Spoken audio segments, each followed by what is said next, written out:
किसी की मुस्कुराहटों पे हो निसार, किसी का दर्द मिल सके तो ले उधार, किसी के वास्ते हो तेरे दिल में प्यार, जीना इसी का नाम है।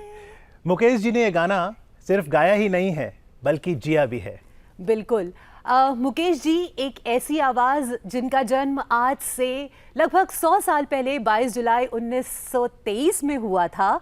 उनकी आवाज़ ऐसी आवाज़ जो मिठास से भरी थी, दर्द से भरी थी, सादगी से भरी थी और संजीदगी से भरी थी। मुकेश जी हमेशा अमर रहेंगे। शतायु मुकेश को हमारा कोटि कोटि नमन।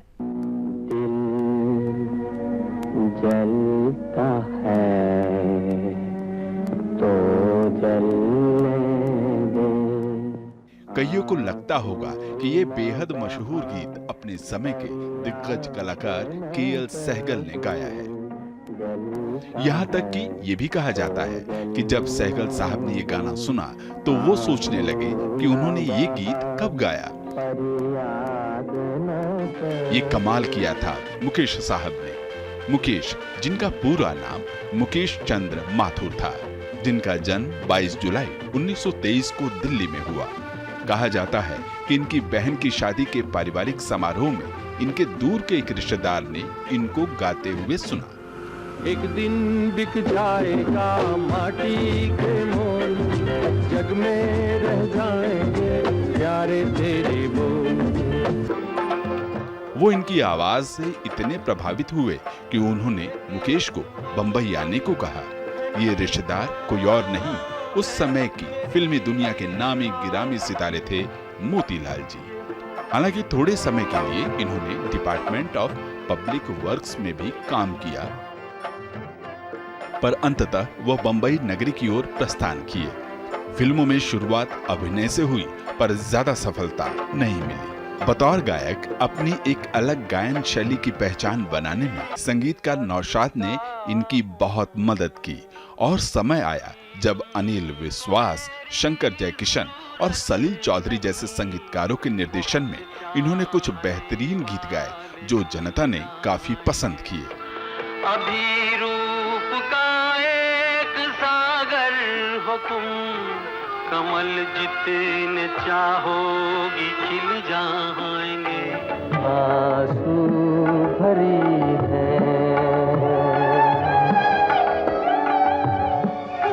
मुकेश ने उस समय के लगभग सभी बड़े कलाकारों के लिए प्लेबैक गाया, जैसे दिलीप कुमार, राजेंद्र कुमार, मनोज कुमार, अमिताभ बच्चन, राजेश खन्ना। ढल जाए सांझ की दुल्हन, बदन चुराए चुपके से आए, मुझे सच सच बता दो। शोमैन राज कपूर की तो ये जैसे आवाज ही बन गए थे।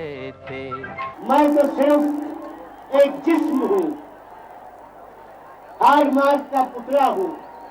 रूह अगर कोई है मुझ में तो वो मुकेश चंद्र है। हंस कर जग को हंसाया, बन के तमाशा मेले में आया। 1974 में इन्हें इनके रजनीगंधा फिल्म का गाना कई बार यूं देखा है के लिए बेस्ट प्लेबैक गायन के लिए राष्ट्रीय पुरस्कार से सम्मानित किया गया। मन तोड़ने लगता है। सन 1976 में मुकेश एक कॉन्सर्ट के लिए अमेरिका गए थे और वहीं 27 अगस्त 1976 को इन्होंने इस जहां को सदा के लिए अलविदा कहा। चंचल यूं तो मुकेश ने हर रंग के गाने गाए, पर इनके गाए हुए दर्द भरे गीतों ने अपनी एक अलग जगह बनाई। जब भी दिल चाहता है मैं लगा के सुनता हूँ, कैसेट लगा के सुनता हूँ और याद करता हूँ और खुद से पूछता हूँ, मैं ये जो गा रहे हैं मैं गा पाऊंगा कभी? जरूरत नहीं, बहुत चाहने वाले मिल जाएंगे, अभी रूप का एक सागर हो तुम। भारतीय सिनेमा के लेजेंडरी सिंगर मुकेश जी की 100 बर्थ एनिवर्सरी के उपलक्ष्य में उनके जीवन पर बातचीत के लिए मुंबई से अब हमारे साथ जुड़ रहे हैं उनके बेटे और स्वयं एक सुप्रसिद्ध गायक नितिन मुकेश जी। नितिन जी नमस्कार। नमस्कार। नमस्कार। पूरा देश मुकेश जी को आज याद कर रहा है और उनकी 100वीं जो वर्षगांठ है, जन्म शताब्दी उनकी मना रहा है। ऐसे में आपके पास तो उनके अनगिनत यादें होंगी, कौन सी ऐसी याद है जिससे आज इस कार्यक्रम को आप शुरू करना चाहेंगे? जैसे आपने सही कहा कि मेरा तो जीवन भर उनके साथ यादों से भरा हुआ है। मुझे ऐसा लगता है कि मेरे पिता एक आदर्श पिता रहे और हमें उनके जीवन के ऊंच नीच के बावजूद किसी भी प्यार और सुख से वंचित नहीं रखा। कोशिश करके, मेहनत करके, ज़्यादा काम करके हमें बहुत प्यारा सुहाना जीवन बचपन दिया।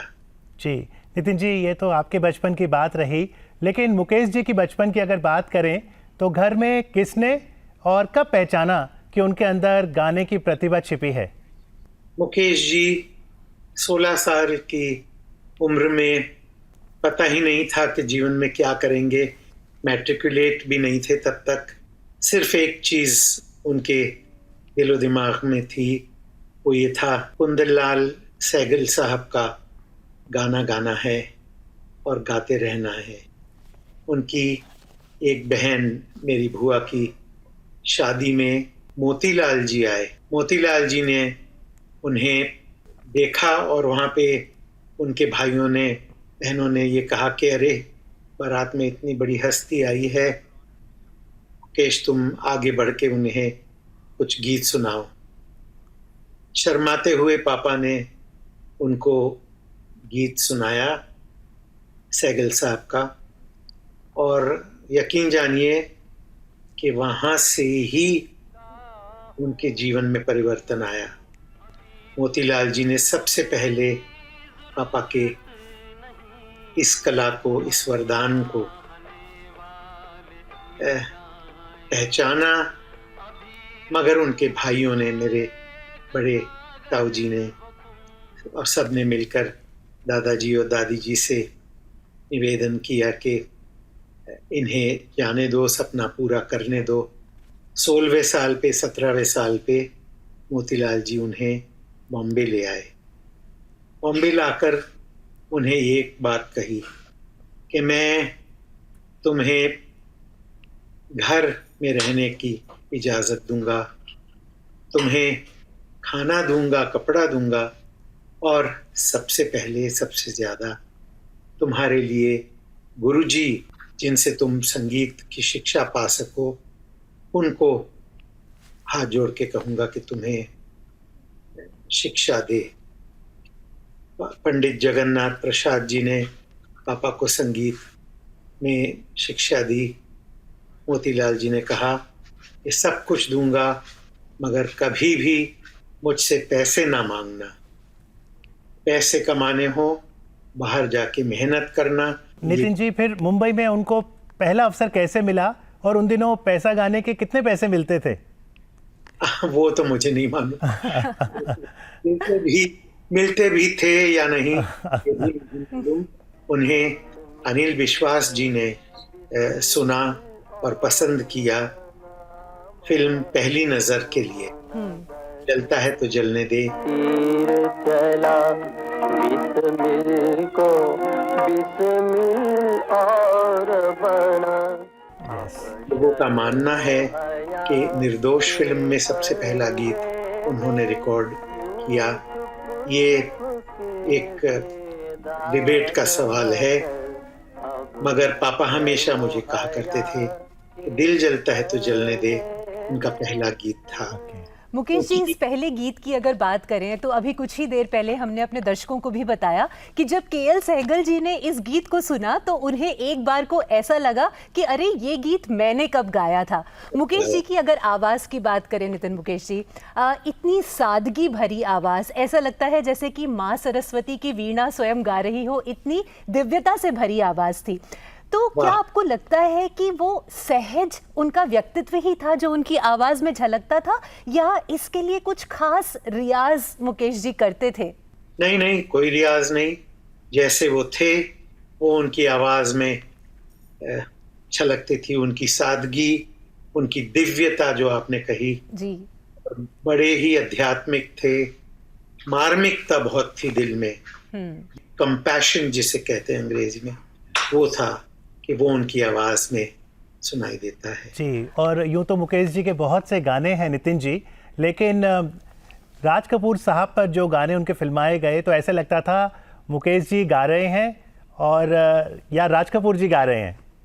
हाँ, क्योंकि पहले दिन से ही उनकी जब से मुलाकात हुई, फिल्म आग बन रही थी, जिंदा हूं इस तरह की गमे जिंदगी नहीं। शायद ही आप लोगों को ये पता हो कि उससे पहले राज अंकल ने कुछ फिल्मों में काम जो किया था तो खुद की आवाज़ में गीत गाए थे, मगर जो उन्होंने पापा की आवाज़ सुनी, उन्होंने पसंद किया कि भाई मुझे लगता है कि ये मेरी आवाज़ है। क्या बात है। आगे चल के तो इतिहास रचा दोनों ने मिलके, और राज अंकल हमेशा कहते थे कि मैं तो मात्र शरीर हूँ, मेरी आत्मा, मेरी रूह मुकेश चंद है। होंगे राजे राजकुंवर हम बिगड़े दिल शहजादे, बिगड़े दिल शहजादे। क्या बात है। आपसे ये जानना चाहेंगे कि राज कपूर साहब की बात करते हैं तो मुकेश जी का जो गाया हुआ गीत है आवारा हूँ, वो शायद आज तक के इतिहास का सबसे प्रचलित गीत है, जो कि पूरे विश्व में लोग आज भी गाते हैं, आज भी उसे उतनी ही सराहना मिलती है जो शायद आज से 50 साल पहले मिली होगी। लेकिन इतने बड़े हिट्स देने के बाद भी मुकेश जी के जीवन में एक ऐसा दौर आया जब उन्हें स्ट्रगल का सामना करना पड़ा। तो उस दौर की कोई ऐसी बात हो जो आज हमारे दर्शकों के साथ आप साझा करना चाहें? जी, पहले तो ये मैं दोहराऊं क्योंकि गर्व होता है जो आपने कहा कि वाकई आवारा हूँ, मेरा जूता है जापानी, ये दो गीत ऐसे हैं जो विश्व भर में इतने प्रचलित हैं कि अलग अलग देशों की अलग अलग भाषाओं में उनका ट्रांसलेशन किया गया है। या गर्दिश में हूँ, आसमान का तारा हूँ। प्रश्न का आगे का हिस्सा ये कहूँगा कि उसके बावजूद कई वर्ष ऐसे निकले जब उनकी जद्दोजहद चली, संघर्ष चला, और मेरे ख्याल से यहूदी के बाद संगम, ये सब फिल्में आई। उस दरमियान 7-8-10 साल बहुत संघर्ष चला। इसकी कोई वजह नहीं थी, कोई कारण नहीं था, मगर उस संघर्ष से अच्छा भला कोई कलाकार शायद बैठ जाता, दब जाता और मायूस हो जाता। मुकेश जी ने हिम्मत कभी नहीं हारी, क्योंकि उन्हें अपनी कला पे विश्वास था, अपने गले पे विश्वास था। जी नितिन जी, 50 के दशक 60 के दशक की जब बात होती है तो जो तिकड़ी जिसका जिक्र होता है उसमें एक तो बात ये रही कि मुकेश जी सबसे पहले फिल्मों से जुड़े, लेकिन मुकेश जी, रफ़ी साहब, किशोर दा, इन तीनों की आपस की केमिस्ट्री कैसे थी? उन दिनों रिकॉर्डिंग स्टूडियोज में किस तरह का माहौल रहता था? इतनी दोस्ती का इतने के सगे भाइयों में ना हो, इतना प्यार था। पापा तो एक बड़े भाई की तरह उन्हें आदर मिलता था इन दोनों से, बहुत प्यार। और पापा अपनी तरफ से उन्हें कभी भी एकदम बेझिझक अगर उनका कोई सा गीत अच्छा लगा तो फ़ोन उठाया, बात की, रफ़ी मियाँ तुमने ये क्या गीत गाया है, लाजवाब गाया है, काश ये गीत मैं तुम्हारे जैसे गा सकता, काश ये गीत मुझे मिलता। किशोरदा आए तो मुझे कहने लगे स्टेज पर, मंच पे मैं उनके साथ गाता था कि क्या जादू है, अगर ये चाहता तो शायद 20 साल पहले ही सबकी छुट्टी कर देता, ऐसी आवाज़ है। मगर आज इतनी मधुर आवाज़ में गाता है। नितिन, मैं चाहता हूँ कि मंच पे मेरे साथ तुम होते हो जब, मैं तो अपने खुद के गीत गाता ही हूँ, तुम किशोर के गीत गाया करो। सोचिए कि इतनी महानता और इतना बड़ा दिल कौन रख सकता है। मगर साथ साथ एक कहूँगा जो आपने पूछा नहीं, कि उनकी सर्वप्रिय गायक कहूँगा, गायिका दीदी लता दीदी थी। कई बार एक गीत को सुनते रहते थे, कभी क्या हर वक्त आंसू आ जाते थे। मगर दोस्ती सब में इतनी थी, और सब चूंकि पापा सबसे उम्र में बड़े थे, सब ने उन्हें बहुत, मुकेश भैया, मुकेश जी, मुकेश दा, किसी भी नाम से संबोधित कर उन्हें बहुत आदर दिया, बहुत प्यार दिया। जी नितिन जी, मुकेश जी जो हैं वंदनीय हैं, पूजनीय हैं और अपने गीत संगीत से हमेशा ही अमर रहेंगे। आज इस सेगमेंट की शुरुआत सत्य और मैंने उन्हीं के एक गीत से की थी, किसी की मुस्कुराहटों पर हो निसार। ये सेगमेंट कंक्लूड भी हम चाहेंगे कि आप म्यूजिकल नोट पे करें, तो कोई भी आप अपना फेवरेट गाना गा दीजिए पापा का। आज के दिन ये गीत सुनाता हूँ जो एक सिंबॉलिक भी है और सिग्निफिकेंट भी है। कल खेल में हम हो न हो, गर्दिश में तारे रहेंगे सदा, भूलोगे तुम, भूलेंगे वो, पर हम तुम्हारे रहेंगे सदा, रहेंगे यहीं अपने निशान, इसके सिवा जाना कहाँ। Nitin ji, thank you very much. आपके पिताजी हों, आप हों या आपके बेटे नील हों, मुकेश परिवार ने कला जगत को बहुत महत्वपूर्ण योगदान दिया है। आज कार्यक्रम डीडी मॉर्निंग शो में आके मुकेश जी की यादें ताज़ा करने के लिए आपका बहुत बहुत आभार। Thank you. शुक्रिया, धन्यवाद।